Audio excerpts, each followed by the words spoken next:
Serilingampally Vivekananda Nagar division పరిధిలోని వెంకటేశ్వర నగర్లో సగర సంఘం కమ్యూనిటీ హాల్ మొదట అంతస్తు భవనం ప్రారంభోత్సవానికి కార్పొరేటర్ రోజాదేవి రంగారావుతో కలిసి పీఏసీ చైర్మన్ అరకపూడి గాంధీ ముఖ్య అతిథిగా పాల్గొన్నారు.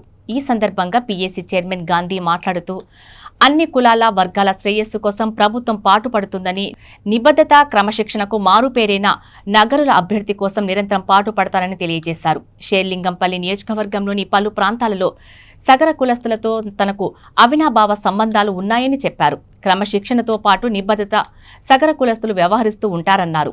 ఈ కార్యక్రమంలో ప్రధాన కార్యదర్శి సిహెచ్ శేఖర్ సాగర్, కోశాధికారి సంపత్ సాగర్ పాల్గొన్నారు.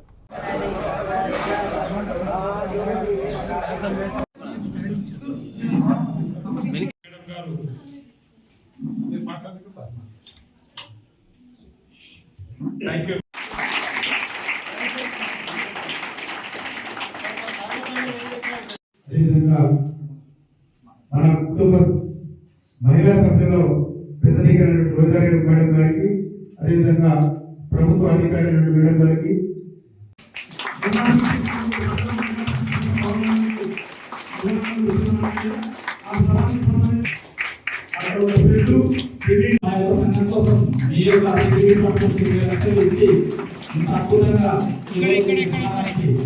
మీరు చేయడం వల్ల మా సంఘం మీకు ప్రత్యేక మాకు ఏ గారు కూడా మా స్థానిక మహిళా సంఘం వాళ్ళు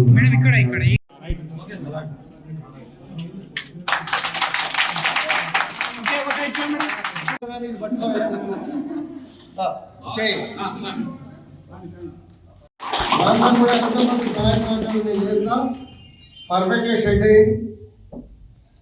ఈ రెండు పిల్లర్లు వరకు ముందు ఖాళీ ఓపెన్ ప్లేస్ ఉంచుకొని అంత యూతే కదా నేర్చుకునేది. మ్యాక్సిమం ఖచ్చితంగా శిక్షణ తరగతులు జరగాలి.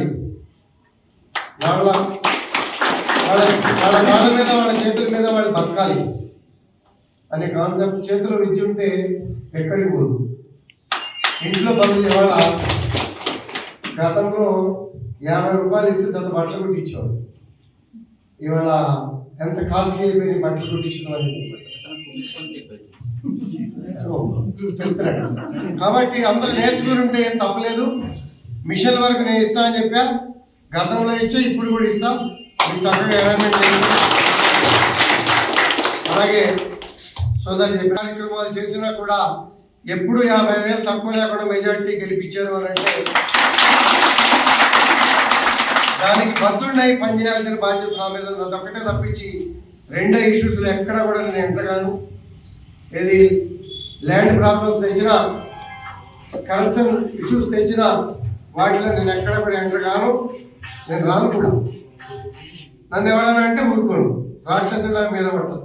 దాంట్లో సమస్య లేదు. నేను చెయ్యను, తప్పు చేయను. తప్పు చేశాను అంటే వాడిని చీల్చి చెండాడతా. అది ఎవడన్నా కానీ. కాకపోతే నా టార్గెట్ ఏంటంటే ఎవరికి ఇవ్వని అవకాశం నాకు ఇచ్చారు. నన్ను మంచి మెజార్టీతో గెలిపించారు. కాబట్టి నా కాన్స్టిట్యూన్సీ ప్రజల శ్రేయస్సే నా ముఖ్యంగా, పార్టీలు నా ముఖ్యంగా నమ్ముకున్నారు, చేశారు. బ్రహ్మాండంగా గతంలో కూడా చేశాం, ఇప్పుడు కూడా చేస్తాం. పేద మధ్యతరగతి కుటుంబాలని మానవత్వంతో వనరులు, వసతులు, మౌలిక వసతులు కల్పించడం అనేది ప్రభుత్వ బాధ్యత, ప్రజాప్రతినిధుల బాధ్యతను మరవకుండా 50 సంవత్సరాల చరిత్ర షేర్లింగంపల్లి కాన్స్టిట్యూన్సీ మార్చాం. ఇప్పటికే ఇంకా కూడా ముఖ్యమంత్రి గారు ప్రత్యేకంగా నిధులు ఇస్తా చేసుకోమని చెప్పడం జరిగింది. కొన్ని ఇంకా చేయాల్సినవి ఉన్నాయి. ఎక్కడ ఏం సమస్యలు ఉన్నా ఎప్పుడు అందుబాటులో ఉంటాం. మీకు ఎప్పుడు కూడా